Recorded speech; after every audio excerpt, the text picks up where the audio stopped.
From a very young age, I was told I was different, I was strange and crazy, but that didn't stop the shit from happening. As long as I could remember, she was there when something bad was going to happen. She would always show up in the mirror looking back at me with this evil grin on her face. She looked like me, but it wasn't me. I thought this happened to everybody. Like some people talk about having an imaginary friend, I thought this was that, except she only came around to tell me there was going to be an accident, a tragedy, a death. She never said anything. She didn't have to. She would just look at me on the other side of the mirror with that same smirk on her face. It was like I knew what she was thinking. One time it was to tell me that my cat George was going to be eaten by the neighbor dog and that my grandmother wasn't going to wake up the next morning. When I told these things to my parents, they would get mad at me and tell me I shouldn't think such things. But when they happened the next day, they treated me as if I was bad or somehow evil. Then it was like they feared me, like I somehow made these things happen. I quickly learned not to share this with anybody. If she came to visit me through the mirror, I would keep quiet the secrets that she shared with me, the scary and sad event that was about to happen. I knew better than to tell anyone for fear of being locked up in some hospital alone and unable to do anything to stop it. The sad thing was, there was nothing I could do. These things were meant to happen. I just don't know why I needed to know about it. If there's nothing I can do about it, why did she share those things with me? Was it to torment me? Was it to test my insanity? I certainly can't be sane because according to some people, that it only happens to me and that it's not real, it's just my imagination. Somehow, some childhood trauma made these things happen to me. So if that's true, how do you explain the foretold events becoming reality? When I was in junior high, she told me my neighbor's ex-husband was going to break into her house at night and do unmentionable things to her. I didn't want to know what those things were, and thank God she didn't tell me. I sat outside all night that night under the cover of a tall willow tree to the left of our property. It was freezing cold that night, and I had gotten frostbite on my toes. Try explaining that to your parents, how overnight, when you're supposed to be in bed sleeping, you get frostbite.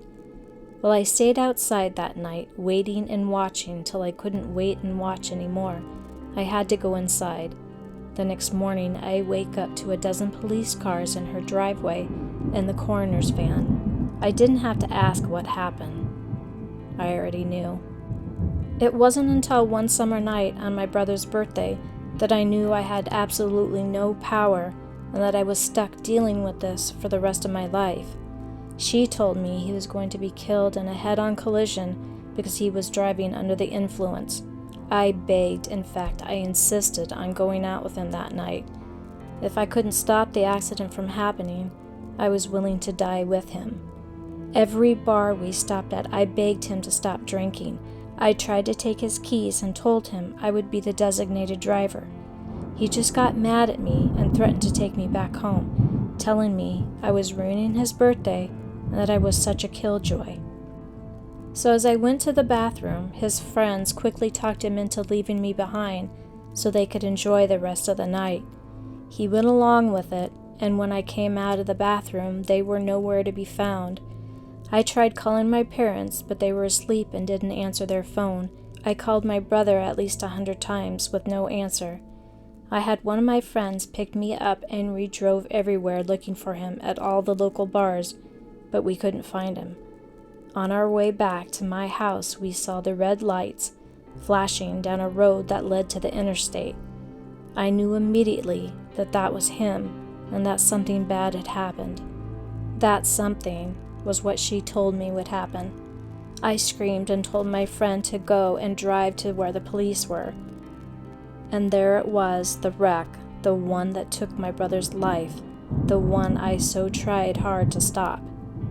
When we got closer, I jumped out and I ran to my brother's car. It was mangled and there was little left of the front end of his car. He had ran straight into a semi going the wrong way down an off-ramp. The semi driver had been too tired to drive and had crossed over into oncoming traffic and exited off the interstate. My brother had been too drunk to notice. There was a blanket thrown over the driver's side of his car. As I approached, a man in a uniform grabbed me and told me I wasn't allowed and it wasn't safe. I was going to get to my brother, so I scratched and clawed and kicked and broke free. As I was about to pull the blanket off the side of the car, I was restrained by an officer and a paramedic. I begged and pleaded just to see him, to try to help him, but they said there was no hope, that he was gone. I don't remember from that point on.